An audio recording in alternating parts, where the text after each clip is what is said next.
لیکن یہ کہ اس وقت جو عالم عرب پر صورتحال پیدا ہو گئی اس میں ہمیں کیا کرنا چاہیے، پاکستان کے جو حالات ہیں ان میں کیا مشورے ہیں، اب میں ان چیزوں کے بارے میں آپ سے چند باتیں عرض کروں گا۔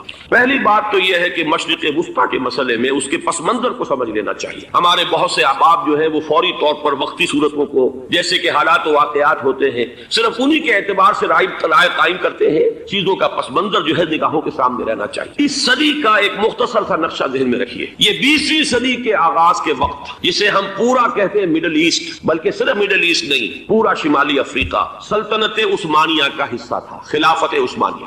لیبیا، الجزائر، مصر، پورا حجاز، یمن، پورا عراق، شام، اور یہ شام ہی کے حصے ہیں در حقیقت، اردن اور لبنان، یہ سب یہ شام عرب، عراق عرب، یہ پورا علاقہ خلافت عثمانیہ یہ اس کا حصہ تھا۔ پہلی جنگ عظیم میں انگریزوں نے عربوں کو بغاوت پر آمادہ کیا، غداری پر آمادہ کیا، انہوں نے خلافت عثمانیہ کے خلاف بغاوت کی، بیج بوئے ان کے دلوں کے اندر نفرت کے، ابھارا انہیں تم ترکوں کے غلام کیوں ہو، تمہیں خود حاکم ہونا چاہیے، تم کھڑے ہو جاؤ ہم مدد کریں گے، تم بغاوت کرو، تم ان ترکوں کے خلاف ہماری مدد کرو، ہم تمہیں آزاد کر دیں گے، تم اپنے پاؤں پر خود کھڑے ہو جانا۔ یہ بہت ہی ہمارے لیے دردناک المیہ ہے پہلی جنگ عظیم کا۔ کرنل لارنس جیسا شخص، برطانوی استعمار، اور اس کے نتیجے میں عربوں نے بغاوت کی۔ اور اس قدر دردناک بات آپ کو بتا رہا ہوں، میں پہلی مرتبہ جب سن 62 میں حج کے لیے گیا مدینہ منورہ میں، ابھی وہ ریل کے انجن کھڑے ہوئے تھے۔ یہ ترکی کے زمانے میں، سلطنت عثمانیہ کے زمانے میں بغداد سے مدینے تک ریلوے لائن تھی۔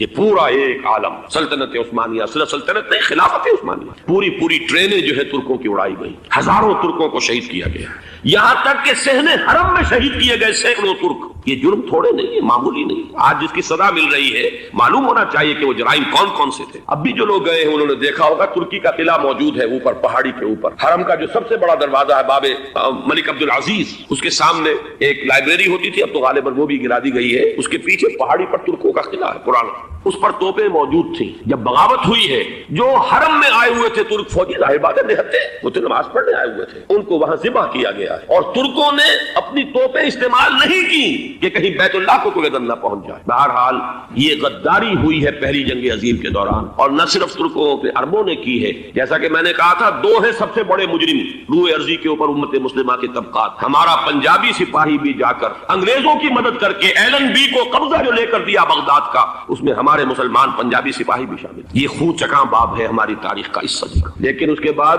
سلطنت عثمانیہ کے ٹکڑے ہو گئے، چیچڑے ہو گئے۔ ایک انگریز نے لکھا ہے یہ جملہ، ذہن میں بجھا ہوا جملہ، کہ تاریخ میں یہ بات ثبت ہو جائے گی کہ ایک انگریز نے اس سلطنت کے ٹکڑے کر دیے کہ جو عمر فاروق نے قائم کی تھی رضی اللہ تعالیٰ عنہ۔ یہ پورا عالم، یہ تمام علاقہ کس نے فتح کیا؟ یہ بات ہاتھ بدل گئے تھے، پھر ترک آ گئے، خلافت عثمانیوں کے پاس چلی گئی، لیکن یہ سلطنت تو حضرت عمر رضی اللہ تعالیٰ عنہ کے زمانے سے چلی آ رہی تھی۔ اس کو ایک انگریز کرنل نے، اور اس نے بغاوت میں آمادہ کر کے عربوں کو اور ترکوں کے پیٹھ میں چھرا گھپوا کر ان کے ذریعے سے اور ٹکڑے کر دیے۔ لیکن جب جنگ ختم ہوئی، اب انہوں نے کہا کہ اب ہمیں آزادی دیجیے، تو اب انہیں معلوم ہوا کہ غداروں کو دنیا میں کیا ملتا ہے، ٹکڑے کر دیے گئے۔ یہ حصہ عراق یہ انگریز کے پاس رہے گا، شام کا یہ علاقہ یہ فرانسیسیوں کے پاس رہے گا، مصر پر انگریزوں کا تسلط رہے گا، لیبیا اطالویوں کے پاس رہے گا، لے دے کر یہ جو علاقہ تھا حجاز، کیونکہ وہاں کچھ تھا ہی نہیں، بوادن غیر ذی زرع، یہ عربوں کے پاس چھوڑ دیا گیا۔ اس وقت جو بادشاہ ہیں شاہ حسین اردن کے، ان کے دادا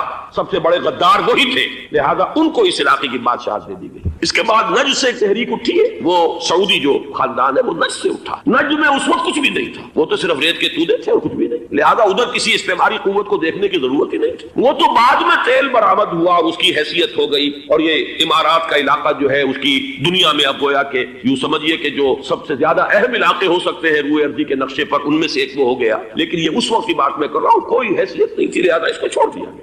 یہ ہے تاریخی پس منظر، یہ لکیریں جو کھینچی گئی ہیں، یہ ایک ملت اسلامیہ کو جو قومیتوں میں تقسیم کیا گیا، پھر نعرے لگوائے گئے المصر للمصریین الشام للشامیین۔ اب شامی ایک علیحدہ قوم ہو چکے ہیں، مصری ایک علیحدہ قوم ہو چکے ہیں، عراقی ایک علیحدہ قوم ہو چکے ہیں۔ یہ ساری تقسیمیں استعمار کی پیدا کرنا ہے، اس کا کوئی تعلق اسلام کے ساتھ نہیں۔ اب ضرورت تو اس بات کی تھی کہ استعمار کے پنجے جب یہاں سے کچھ ہٹے، دوسری جنگ عظیم کے بعد ایک دور آیا، امریکہ ابھرا ہے دنیا کی عالمی سطح پر سیاست میں، اس کے ہاں کچھ آزادی کے تصورات تھے، اس نے بھی سپورٹ کیا۔ برطانیہ کمزور ہو چکا تھا، وہ اتنے بڑے علاقے کو اب ہولڈ نہیں کر سکتا تھا۔ ہندوستان بھی آزاد ہوا، پھر یہ کہ اور دوسرے علاقوں سے بھی اس کو پسپائی اختیار کرنی پڑی۔ استعمار کے پنجے جس طرح بھی ہوئے، ان کے سینوں سے، عربوں کے سینوں سے جو ہے گویا کہ وہ ہٹے، لیکن امریکہ نے ایک اپنی بہت بڑی حکمت عملی جو اختیار کی، عالم عرب کے سینے میں اسرائیل کا خنجر پیوست کر دیا تاکہ یہ کبھی آزاد نہ ہو جائیں، ہمارے انگوٹھے تلے رہے، ہماری پالیسی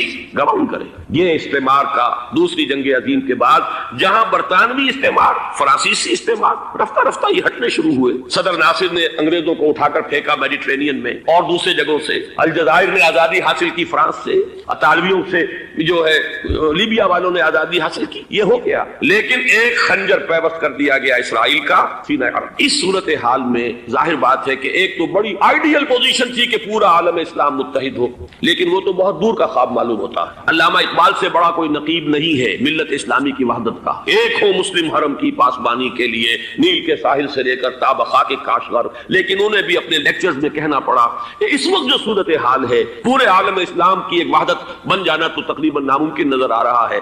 اگر کسی طرح ایک common wealth of Muslim nations وجود میں آ جائے تو بھی بڑی کامیابی ہوگی، لیکن اس سے بھی پہلے یہ تو زیادہ آسان تھا کہ عالم عرب ایک وحدت کی شکل اختیار کر لے۔ یہ تو ایک قوم ہے، اکثر و بیشتر ایک نسل یا زیادہ دو نسلیں کہتی تھی۔ شمالی افریقہ میں بربر نسل بھی ہے، باقی تو سب عرب ہے۔ یہ پورا عالم ایک نسل، ایک زبان، پورے اتنے رقبے کے اوپر بولے جانے والی ایک زبان، یہ تو ایک ہو جائے۔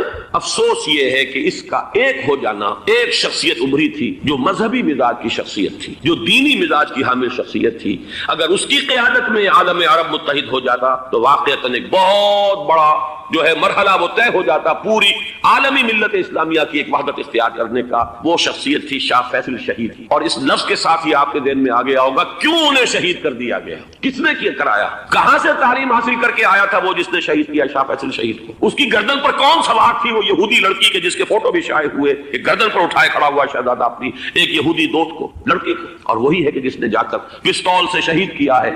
جہاں میں اچھی طرح جان لیجئے، جیسے بارہا میں نے عرض کیا ہے کہ حضرت عمر کو شہید کرنے والا کہنے کو ابو لولو فیروز تھا، لیکن اس کے پیچھے پورا ایرانی نسل پرستی کا جو پورا پس منظر ہے، اسے تو ہر شخص جس کی ذرا بھی نگاہ جو ہے جو صرف منظر کو نہ دیکھ رہی ہو، پس منظر کو بھی دیکھنے والی ہو، وہ تو جان دے گی کہ ابو لولو فیروز ایک فرد کا نام نہیں تھا، وہ ایران کا انتقام تھا عالم عرب سے۔ بالکل اسی طریقے سے یہ امریکی استعمار کا ہتھ کنڈا تھا، اسے محسوس ہوا۔ شاہ فیصل مذہبی مزاج کا شخص، یہ ابھر رہا ہے، اور یہ شاہ فیصل کی حکمت عملی کا ذرا آپ اندازہ کیجئے۔ لاہور میں سمٹ کانفرنس ہوئی، اس میں وہ آئے، سب سے ٹاورنگ پرسنالٹی پورے اس وقت عالم اسلام کے اندر شاہ فیصل کی تھی، اور وہ گویا کہ ایک بہت ہی جس کو کہا جائے کہ ایک بہت ایلڈرلی، ایک بزرگانہ ایک شخصیت جو ہے، اور انہوں نے اپنی دولت کے دروازے، عرب میں وہ مشہور تھے کہ نہایت خسیس اور بخیل انسان ہے، اس لیے کہ وہاں وہ خرچ کرتے تھے حساب کتاب کے ساتھ، لیکن ان کے خزانے کھلے ہوئے تھے عالم اسلام کے لیے، ادھر بھی مدد ہے، ادھر بھی مدد ہے، ادھر بھی کام ہو رہا ہے، ادھر بھی کام ہو رہا ہے۔ پھر انہوں نے تیل کا ہتھیار استعمال کر کے ایک دفعہ امریکہ کو دن میں تارے دکھا دیے تھے، لہذا ان کا ہٹایا جانا سین سے یہ امریکی استعمار کے لیے لازم تھا۔ اب لے دے کر رہ گئے کون سیکولر مزاج کے لوگ۔ پہلی اٹیمپٹ جمال عبد الناصر نے کی، ناکام ہو گیا۔ قذافی صاحب نے کوشش کی کہ وہ ان کی جانشینی حاصل کر لے، ناکام ہو گیا۔ اب ایک تیسری شخصیت صدام حسین کی، ملحد ہے، اسلام سے کوئی سروکار نہیں، باس کا فلسفہ، سیکولرزم پلس عرب نیشنلزم، یہ